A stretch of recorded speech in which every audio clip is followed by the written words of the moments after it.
Hi friends, ಇದೇನು ಅಂತ ಹೇಳಿ ಯೋಚಿಸ್ತಾ ಇದ್ದೀರಾ? ಇದೇನಂದರೆ ಕೆಂಪು ಚಟ್ನಿ. ಇದು ಮಾಡೋದು ಹೇಗೆ ಅಂತ ಹೇಳಿ ನೋಡೋಣ ಬನ್ನಿ. ಇದಕ್ಕೆ ಮೊದಲನೇದಾಗಿ ಕೆಂಪು ಮೆಣಸಿನ್ಕಾಯಿ ತೊಗೊಂಡಿದ್ದೀನಿ ನಾನಿಲ್ಲಿ. ನೆಕ್ಸ್ಟು ಇದಕ್ಕೆ ಬೆಲ್ಲ, ಉಪ್ಪು, ಬೆಳ್ಳುಳ್ಳಿ, ಕರಿಬೇವು, ಹುಣಸೆಹಣ್ಣು, ಕೊತ್ತಂಬರಿ ಸೊಪ್ಪು, ಜೀರಿಗೆ. ಇಲ್ಲೊಂದು ಪಾತ್ರೆಯಲ್ಲಿ ಕುದಿಯೋ ನೀರನ್ನು ಇಟ್ಕೊಂಡಿದ್ದೀನಿ.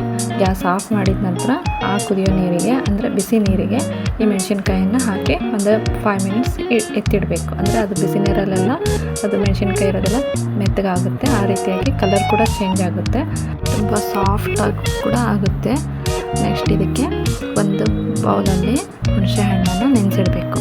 ಹುಣಸೆ ಹಣ್ಣು ಚೆನ್ನಾಗಿ ನೆನೆಸಿದ ನಂತರ ಇದಕ್ಕೆ ಮತ್ತೆ ಮೆಣಸಿನ್ಕಾಯಿ ಎಲ್ಲ ತೆಗೆದುಬಿಟ್ಟು, ನೋಡಿ ಎಷ್ಟು ಸಾಫ್ಟ್ ಆಗಿ ಬಂದಿದೆ ಮೆಣಸಿನ್ಕಾಯಿ. ಇದರಲ್ಲಿರೋ ನೀರನ್ನೆಲ್ಲ ತೆಗೆದುಬಿಟ್ಟು ಬರೀ ಮೆಣಸಿನ್ಕಾಯಿ ಮಾತ್ರ ಜಾರಿಗೆ ಹಾಕ್ಕೋಬೇಕು. ನೋಡಿ ನೀರನ್ನು ತೆಗಿತಾ ಇದ್ದೀನಿ. ತೆಗೆದುಬಿಟ್ಟು ಸಾಫ್ಟ್ ಆಗಿದೆ ನೋಡಿ, ಕಲರ್ ಕೂಡ ಚೇಂಜ್ ಆಗಿದೆ ಮೆಣಸಿನ್ಕಾಯಿದು. ಈ ಥರ ಜಾರಿಗೆ ಹಾಕ್ಕೊಂಡ ನಂತರ ಇದಕ್ಕೆ ಸ್ವಲ್ಪ ಬೆಲ್ಲ, ಕೊತ್ತಂಬರಿ ಸೊಪ್ಪು, ಕರಿಬೇವು, ಇಷ್ಟು ಬೆಳ್ಳುಳ್ಳಿ, ಇಷ್ಟು ಜೀರಿಗೆ ಮತ್ತು ಉಪ್ಪು. ಇದನ್ನು ಉಪ್ಪು ಜೀರಿಗೆಯನ್ನು ರುಬ್ಬೋದಕ್ಕೆ ಹಾಕ್ತಾಯಿದ್ದೀನಿ. ನಂತರ ಹುಣಸೆ ಹಣ್ಣನ್ನು ಚೆನ್ನಾಗಿ ಮ್ಯಾಶ್ ಮಾಡಿಕೊಂಡು ಅದನ್ನು ನೀರು ಸಮೇತವಾಗಿ ಹಾಕ್ಕೋಬೇಕು ರುಬ್ಬೋದಕ್ಕೆ. ರುಬ್ಬಿದ ನಂತರ ಈಗಿಷ್ಟು ಸಾಫ್ಟಾಗಿ ಕಲರ್ಫುಲ್ಲಾಗಿ ಟೇಸ್ಟು ಕೂಡ ಸೂಪರಾಗಿ ಬಂದಿರುತ್ತೆ. ಬೇಕಾದ್ರೆ ನೀವು ಟ್ರೈ ಮಾಡಿ ನೋಡಿ, ಆವಾಗ ಗೊತ್ತಾಗುತ್ತೆ. ನಾನಿಲ್ಲಿ ತುಂಬ ಸಣ್ಣದಾಗಿ ರುಬ್ಕೊಂಡಿದ್ದೀನಿ.